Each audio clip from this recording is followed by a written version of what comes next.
आगामी उपचुनाव को लेकर प्रशासनिक स्तर पर भी तैयारियां शुरू हो गई हैं। इसी क्रम में रविवार को बीजेपी और कांग्रेस के प्रतिनिधियों की जिला प्रशासन के साथ बैठक हुई, जिसमें आदर्श आचार संहिता और चुनाव में कोविड प्रोटोकॉल के पालन को लेकर चर्चा हुई।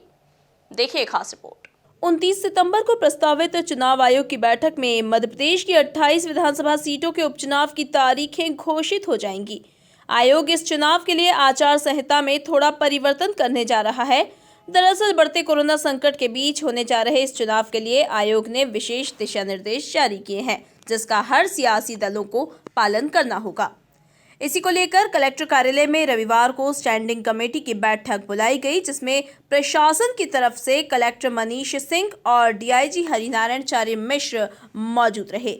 वहीं सियासी दलों की तरफ से कांग्रेस के जिला अध्यक्ष सदाशिव यादव, बीजेपी के जिला अध्यक्ष राजेश सोनकर और गौरव रणदीवे उपस्थित रहे। कलेक्टर मनीष सिंह ने बताया कि बैठक में सभी दलों के प्रतिनिधियों को चुनाव आयोग की गाइडलाइन से अवगत कराया गया है, जिसे मानना बाध्यकारी है। इसकी अवहेलना करने पर वैधानिक कार्रवाई होगी। आज हम लोगों ने कुछ शीघ्र ही आने वाले समय में आचार संहिता लगेगी, उसके लिए हम लोगों ने एक एडवांस में स्टैंडिंग कमेटी के मेंबर्स को बुला के हमने डीआईजी सर ने सबको ब्रीफ किया है।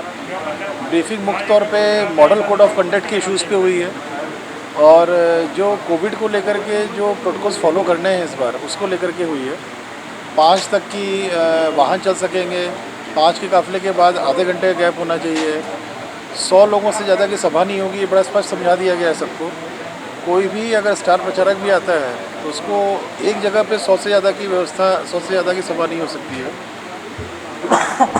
किसी प्रकार के बड़े तंबू लगाना, पंडाल लगाना, मंच लगाना, ये हम लोग अलाउ नहीं करेंगे।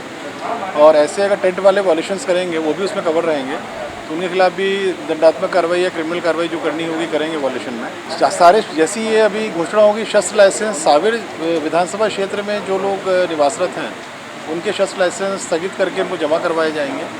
और जितने एक्सप्लोजिव बेचने वाले जो एजेंसीज़ हैं उनको सभी ज़िले में जितने भी हैं उनको सभी को रेगुलेट कर रहे हैं कि वो बिना एडीएम की अनुमति के नहीं बेचेंगे किसी प्रकार के एक्सप्लोजिव।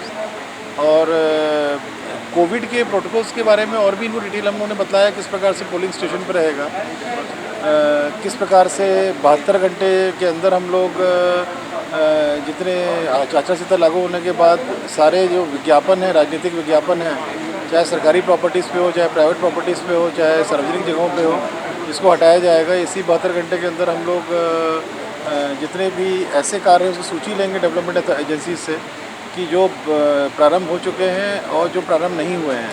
जो प्रारंभ नहीं हुए हैं फिर वो आगे प्रारंभ नहीं हो पाएंगे। इस तरह से बहुत सारे विषयों पे मॉडल कोड ऑफ कंडक्ट से संबंधित और कोविड प्रोटोकॉल संबंधित आज चर्चा करके बताया है इनको। स्पेशली अभी मॉडल कोड ऑफ कंडक्ट पे ज़्यादा स्ट्रेस किया है हम लोगों ने कि हम लोगों की शक्ति किस प्रकार से रहेगी और किसका पालन करना इन लोगों के लिए, सभी के लिए अनिवार्य है। और हम लोग क्या कार्रवाई करेंगे इसमें, हम लोगों की तरफ से क्या क्या सावधानियाँ बरती जाएगी, वो सब भी स्पष्ट किया है। वहीं डीआईजी हरिनारायण चार्य मिश्र ने बताया कि इस बार सियासी दल सभा स्थल की मंजूरी ऑनलाइन भी ले सकेंगे। आज मुख्यतः इस कलेक्ट्रेट सभागार में सभी राजनीतिक दलों के साथ एक संयुक्त बैठक की गई और इसमें मुख्य तौर पर आगामी आने वाले दिनों में चुनाव को लेकर के जो विभिन्न निर्देश जारी किए गए हैं उन बिंदुओं पर चर्चा की गई। हम जानते हैं कि आने वाले दिनों में कुछ बिंदु बड़े महत्वपूर्ण रहेंगे। सामान्य तौर पर पहले जो बड़ा मुद्दा आता था वो डिफेसमेंट एक्ट का आता था, जो चुनाव के शुरू होते ही लगातार उस पर कार्रवाई की जाती थी। लेकिन इस दौरान कोविड प्रोटोकॉल के कारण कुछ अन्य मुद्दे भी सामने आ गए हैं और वो अन्य मुद्दों में महत्वपूर्ण है कि कोई अगर एक सभा होती है उस सभा में 100 से ज़्यादा लोग नहीं रहेंगे, तो अन्यथा उस पर आईपीसी की धाराओं में और विभिन्न 188 आईपीसी में भी उसमें कार्रवाई की जाएगी। साथ ही साथ अगर रैली अगर कोई जा रही है, किसी की सभा जा रही है, तो दो जो वाहनों का जो कारकेट होगा उनके बीच में एक में 5 से ज़्यादा लोग नहीं रह सकते हैं और 2 इस तरह के कारकेट के बीच में लगभग आधा घंटे की दूरी होगी। साथ ही साथ जो भी सभाएं होंगी, सभा का जो स्थल होगा उसको ऑनलाइन अप्लाई करके हम ले सकते हैं। उसके बीच में एक संबंधित एसडीएम और वहाँ के जो पुलिस अधिकारी होंगे, जो संबंधित थाना होगा, उससे अनुमति लेनी होगी। विभिन्न प्रकार के जो प्रचार प्रसार होंगे उसमें किसी व्यक्ति पर अगर किसी तरह जा करके और उस पर विभिन्न धार्मिक मुद्दों पर, सांप्रदायिक मुद्दों पर, बहुत तरीके के उसके निजी मामलों पर अगर किसी तरीके के हम आक्षेप करते हैं तो उसमें भी निर्वाचन आयोग के निर्देशों के अनुसार कार्रवाई की जाएगी। इन सारे मुद्दों को लेकर के सभी राजनीतिक दलों के साथ विशेष तौर पर इसमें बैठक हुई है और साथ ही साथ निर्देशित किया गया है कि जो ध्वनि प्रदूषण अधिनियम है जिसको लेकर के काफ़ी शिकायतें आती रहती हैं, उसका भी सख्ती से पालन सुनिश्चित किया जाए। वहीं कांग्रेस के जिला अध्यक्ष सदाशिव यादव ने बताया कि बैठक में प्रशासन से स्टार प्रचारक की सभा में 100 लोगों की लिमिट बढ़ाकर 500 करने की मांग की गई। साथ ही उन्होंने सरकारी मशीनरी के दुरुपयोग को लेकर भी अपनी बात प्रशासन के सामने रखी। हमने आपत्ति एक तो सामूहिक दोनों पार्टियों ने दर्ज कराई, हमारे अध्यक्ष भाजपा के भी और जनप्रतिनिधियों ने, कि भाई ये जो आचार संहिता में जो स्टार प्रचारक है उनके या अन्य सभाओं में कोई भी हो तो 100 व्यक्ति से ज़्यादा उसमें अलाउड नहीं है, नहीं तो केस बनेगा। तो उसमें हमने किया कि यदि स्टार प्रचारक दोनों पार्टी से आते हैं तो उसको 500 संख्या करी जाए। 100 बहुत कम होती है और नुक्कड़ सभाएं एक स्टार प्रचारक की करना कोई औचित्य नहीं है।